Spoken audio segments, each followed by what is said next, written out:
Jeremy, what's happening? Hey, doing good. How you doing, brother? Okay, I have Good. Jeremy here. Jeremy and I were holding a discussion, and I thought it might help somebody out there today. And so you were saying that a lot of times you used to at one time look at some individuals who had been incarcerated, and when they came home and didn't get a job, you felt a certain kind of way. Tell me about that. I did, because oftentimes, even when we're riding down the street, you see windows signs and windows that say now hiring. You can open up the paper and see, back then you could open up the paper and see all the ads where places were hiring. And so I would see individuals that would come home from being incarcerated, or they may have had pending charges, and I would see them going back into the same cycles, and I would just think like, man, they don't want to do better. Like, why would they want to continue in the cycle that they're in with all these opportunities that are available? And so,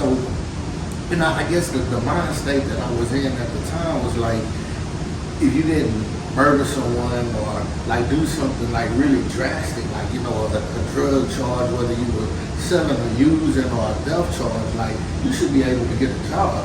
It wasn't until that I was placed in that situation, like, I really seen, like, nobody's hiring. Like, you can't, and I was at the time, like, when I was placed on probation, I had 3 pending felonies for larceny, for theft, and theft by purchasing stolen goods. And so I lost my job at the time, and to appease my probation officer, because I would go in and they said, well, you need to find a job, because you have these dues to pay, right? And so at the time I was trying to stretch it out until my income tax came. And so I was like, okay, maybe I can catch up then. But in the meantime, I was filling out 10 or 15 applications a day. Nobody would hire me. I would go to job fairs that say we work with, we're second chance employers. Right. And so I would get excited. I would type up my resume, print it out, drive across town, and mind you, I had a vehicle. I got pizza on my shirt. You all right? But you got people that don't have transportation, that have spent 3 hours to ride a bus across town to get shot down. And so I would go to these job fairs, show them my application, and then they asked me what my charge was, and all I would hear was, "We'll get back with you." I would go and come home with some hope, thinking, and telling my wife and telling my family, like, I think this is the one. You know what I'm saying? I the way they were talking, and then I never hear from them again. And so, like, man, I was so discouraged. It showed me, like, man, and I had a support system at the time. I had a church family that was not only praying with me, but they were helping us. If we needed anything, they would help.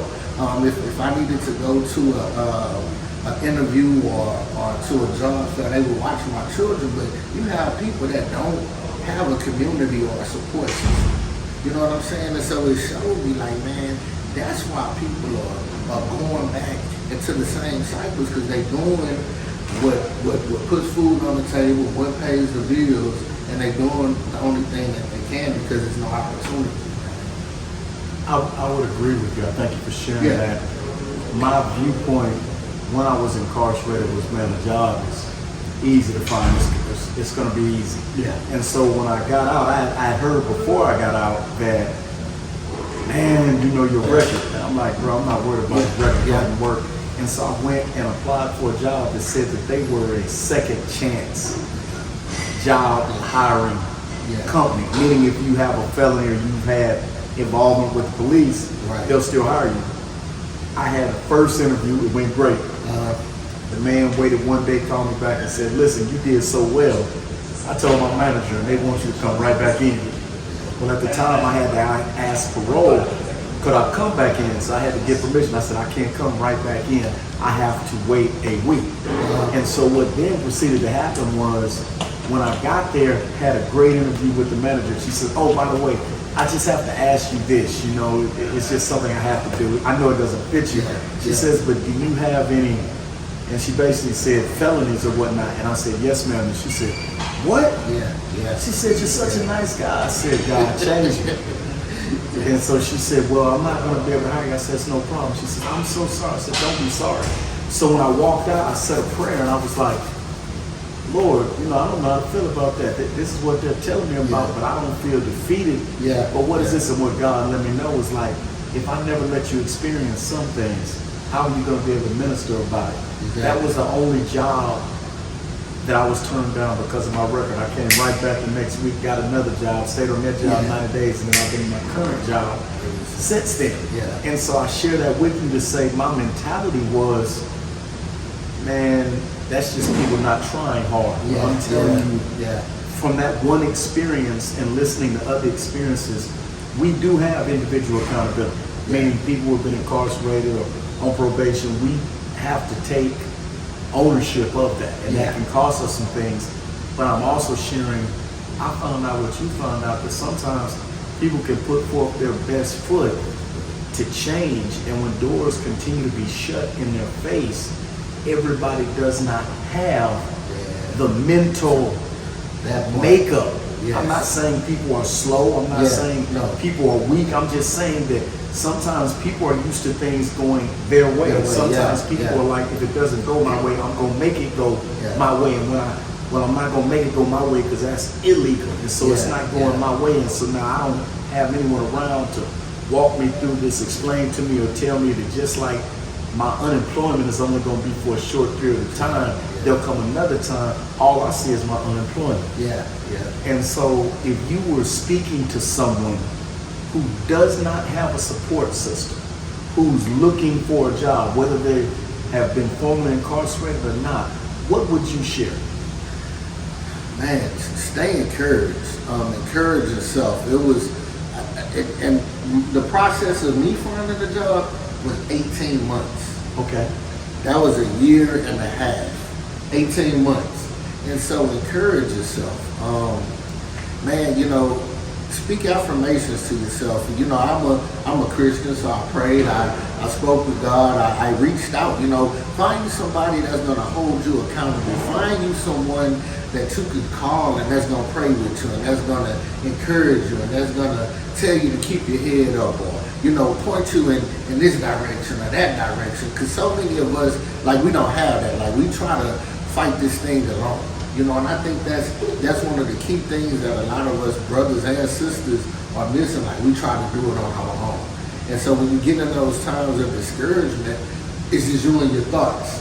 And the attacks start here, right? It always starts at the head. And if it can control this, if it can control the mind, it's gonna control everything else. And so, man, try to stay positive. You know, there are opportunities. Being in the workspace that I'm in now, Tell us about it. I see, and like you just said, it took me being in a place that I was in to discover it's a whole new world out here. And you do have a community that is geared toward helping those that are homeless, those that deal with substance use issues, those that deal with mental health issues, those that are re-entering into the world from incarceration. There are employers out here that want to help. I've met so many people that have said, you know, I've been where you've been. I may not look like it. You know, you might see this company or see where I'm at. Like you just said it.